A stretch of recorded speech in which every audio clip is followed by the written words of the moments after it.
Good morning. Today I'm going to talking about the risk for Indo-Pacific humpback dolphins and human health related to the heavy metal level in fish from the Pearl River Estuary. In recent years, because of the pollution of Pearl River Estuary, like density urbanized and heavily industrialized, the number of Indo-Pacific humpback dolphins has declined. Because pollution will destroy their immune and reproduction system, make them have more chance to get disease and low birth rate. And among all pollution, heavy metals are particular concern due to their environmental persistence, biogeochemical recycling, and ecological risks. And heavy metals are divided into essential metals like copper and manganese, and non-essential metals like arsenic and lead. And although essential metals are important to organisms, it still has negative effects on high concentration, and non-essential metals are considered toxic even at low concentration. And the pollution will deliver by bioaccumulation and biodegradation through food chain and finally transfer to the higher predator like humans and dolphins. And by report, concentration of heavy metals in estuary fish will vary with time, species, and monsoon period. So we want to know how those reasons change the concentration. So our purpose of this study, the first is to investigate the concentration of 9 heavy metals in fish that dolphins and humans consume in the Pearl River Estuary. They respectively are chromium, manganese, copper, zinc, arsenic, selenium, cadmium, mercury, and lead. And the second is to evaluate fish species and sampling season related change in metal concentration in fish. And for season, we will choose dry season and wet season instead of fall season because dry season and wet season can make data more significant. And the last one is to estimate the risk of humans and dolphins from eating these fish. And according to our inspection of prey in the stomach of dolphins, we choose 13 species in this study for the following analysis. And for figure, you can see this is our sampling region. And this is sampling common name and their photos. And when we get the concentration of heavy metal for dolphin, we will calculate risk quotient to estimate the risk of eating a specific fish. And if risk quotient bigger than 1, we'll have a potential for systemic toxicity to the dolphins. And for human, we will calculate target hazard quotient and estimated daily impact.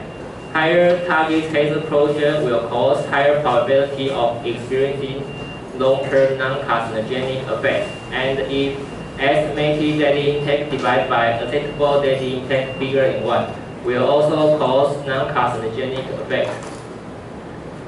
And in this figure, the x-axis is the species, and the y-axis is the concentration of metal, and its unit is milligram per kilogram. And the title is type of metals, and the blue line is concentration in wet season, and the red line is concentration in dry season. And in this figure, you can not only see the concentration in different species, you can also see the seasonal difference and the species highest metal in different metals. For example, in this figure, you can see that chromium has the seasonal difference, and in arsenic, you can see that silicon has a seasonal difference, and the tungsten has the highest concentration of arsenic. And in selenium, you can see the red eel copy will have the highest concentration in selenium, and so on. And from figure, we can know the concentration of heavy metals in prey crayfish will vary depending on season and species. And for seasonal variation, non-essential metals and essential metals have different patterns. Because essential metals are more complex, because it will influenced by fish's physical states like growth and reproduction, and also influenced by dilution of dry season and wet season. And non-essential metal will only influenced by wet season and dry season's dilution. So from the figure, we have investigated the concentration of heavy metal in fish. In this heat map, the horizontal axis is type of metals, and the vertical axis is different species in different seasons, and this is their scale. And from heat map, we can know the relative concentration of metals in different species. And this is also can prove that different species will have high concentration in different metals. From heat map, the two eargobby species were the most contaminated fish species by heavy metal among all samples. Here. So you can compare them to other species. They are the most contaminated species in all species. And the two crocus species and the two eargobby species are respectively similar in concentration of heavy metals. Here. You can see spiny head croaker in dry season and the Benninger croaker in dry season have similar concentration in metals. That can explain the species have closely relationship will have similar accumulate capacity and exposure routes. And this is their photos. And from heat map and the previous figure, we have also evaluated fish species and the sampling either relative change in metal levels in fish. And in this figure, the x-axis is also type of metals, and the y-axis is risk corrosion based on reference stores. And the white line is represent number 1, and the index is different colors represent different species. And these 5 figures, they have same axis but different y-axis. For A is risk corrosion based on reference stores, and for B is risk corrosion based on toxicity reference value for adults, and C is risk corrosion based on toxicity reference value for juvenile. And for figure D's y-axis is target hazard corrosion, and the last one is EDI divided by ADI. And for dolphin, the risk corrosion based on the reference dose of all heavy metals in all species were higher than 1 except for mercury. In this figure, you can see all metals are higher than the white line except for mercury. But the risk corrosion based on reference dose is usually used to humans, so it may be underestimated because marine mammals have the toxic capacity and higher tolerance to heavy metals. And for risk corrosion based on toxicity reference value, these two are commonly used to terrestrial mammals. So it's believed to less conservative compared to the risk corrosion based on reference dose. But in these 3 figures, you can see that arsenic have significant higher than other metals. So the arsenic is the most risky metals for the organisms. And for human, target hazard quotient for arsenic in tansol and silico in dry season, and chromium in phosphate in dry season are higher than 1. From here, you can see this one and this one. It may cause a non-carcinogenic effect, and for EDI divided by ADI, only chromium in phosphate in dry season higher than 1 from here. So it may also be a non-carcinogenic effect. So from 5 figure, we have also estimated the risk of humans and dolphins when eating this fish. And the conclusion in this study is that eating tansol in all years and silico and phosphate in dry season in Pearl River Estuary can become a risk of cancer. There are their photos. And thanks for listening. Okay. And are there any standard for choosing family or just in the dumplings? Is there like photo in the dumpling stomach or something? Or what? Repeat your question again. How to choose the sampling from a dumpling? What is his question? You want to know Size or age or you want to know how do I get the sampling or and how do I get the dolphin to the analysis? We will choose that dolphin dead and stranded on coast of Pearl River Estuary, and then look the prey in their stomach. Why arsenic is the most risk of species?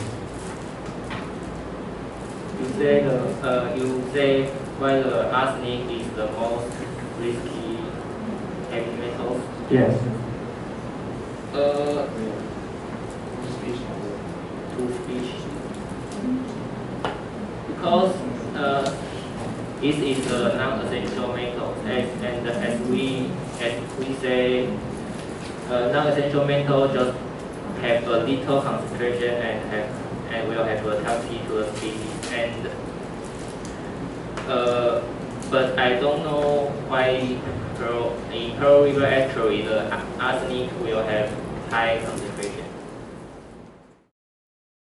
I have a question is about carcinogenic in, and I don't know if it's in a first topic or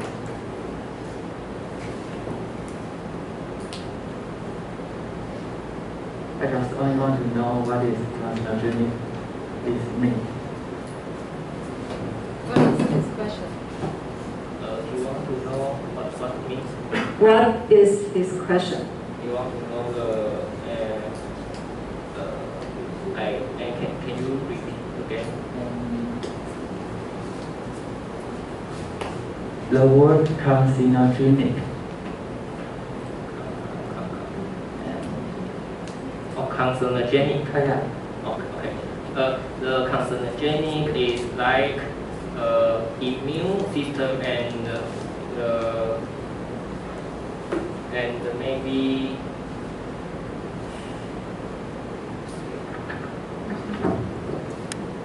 it mean that the disease that is not cancer but still it improves your health, like immune, and in Chinese is 内分泌 and 身体. Yeah. What's PRE mean? PRE. Yes. It's Pearl is here, Pearl River Estuary. I don't know why there has a difference between the dry season and wet season? You want to know the concentration seasonal difference in dry season and wet season? Yeah, because in wet season it will rainfall a lot and it will dilution the concentration of heavy metal, but in dry season it will not rainfall a lot. It will so its dilution will not very significant. So the concentration in dry season will higher than wet season. Okay.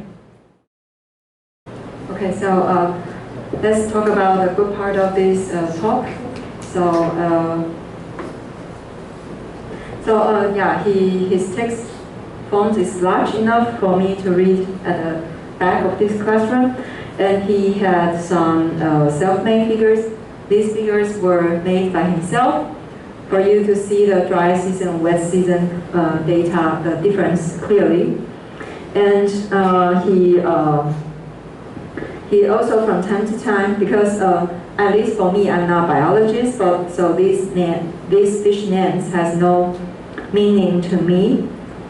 These are all names of the fish, and the best way to for him to present his data is always to add these fish. Although I probably don't recognize them very well, but I know these are eel, and I also know this fish, this pomfret. So it's a good way to present animals with photos instead of a lot of explanations.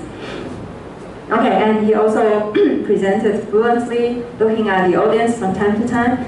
These are all very nice. All right, so what can he, how can he improve himself? So first of all, from time to time, based on my mark. Okay, so this first thing. So please don't use this. This is a punctuation mark in Chinese, not for English. So don't do that. And from time to time, you have very long line. You are like talking a lot, but there's no corresponding text on the slide. And that's the place where the audience get distracted. For example, based on my note, you were talking a lot about essential metals and non-essential metals. You talk a lot, but there's no corresponding text here, only 2 keywords. So you should at least, I would say, you actually can have a slide where you explain what is essential metal and what is non-essential metals and what are the metal species that belong to essential and non-essential metals. And another place where you also do this talking a lot without script is the place without text is here. Here you talk a lot. I don't remember what I'm talking now, but yeah, you talk a lot, but without any keywords, because your strategy now is you, I don't know the order, but I guess you present the conclusion first. This is a little bit like your conclusion, and then you talk about the data. However, you have to remember in a presentation like this, our memory is really, really short. Even you think you just talk about this, we already forget in the next slide. We no longer remember what you said in the previous slide. So the best strategy is always to present your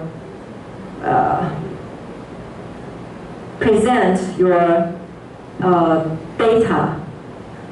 Present your concluding remark next to the data instead of in 2 separate slides. And in order to do that, you don't need a full sentence. Full sentence is actually convenient for you because you can just read the full sentence. But in your next presentation, what you can do is you can condense these full sentences to very short keywords. And then you put this next, maybe here or here.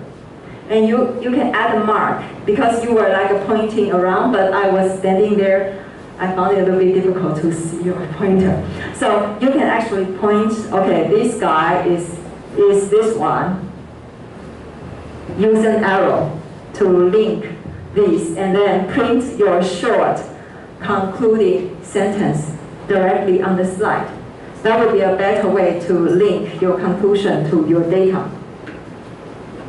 Okay, and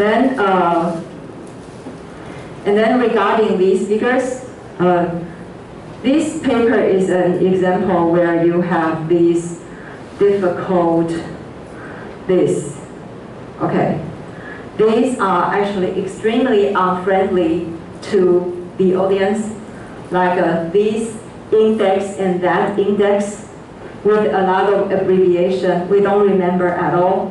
So what you can do is you have to keep, where is your first slide where you introduce the index? Where is it? Here, okay. This is the first slide where you introduce this index. Okay, you have to keep this really, really short. Better without full sentence. You just say you have this index and that index, and you have to say this is to measure what. For example, instead of having this full sentence, you can print RQ, and then you can just print estimate the risk of eating a fish. That's it. Yeah, and you have to keep this really, really short, and then here, because you have these, and these are actually not easy to read. Maybe this one. You have to say, give us a reference line. For example, you can say, with a value higher than maybe, for example, 10, that means it's risky. To human or to whom? To whom? You have to give us, and then here you don't add your own mark. You just say this line. I was actually thinking this is the x-axis. So it's a little bit confusing because this white line is directly on the x-axis. So I was thinking this is the x-axis. So you have to tell us what this means by saying, okay, in this direction with higher value, that means what? And the same to all this. And another problem of this is, if I remember this correctly, this includes human and dolphin, right? One way to present this is it for dolphin, right? All of them. So you have to say it clearly. These are for dolphins. And this is really, really small. Really, really small. And what you can do is you can make it larger yourself. Do you know how to do that? There are many ways to enlarge the text here. I was not able to read any of these when I was standing there. So it's not good for communication. Yeah. Okay.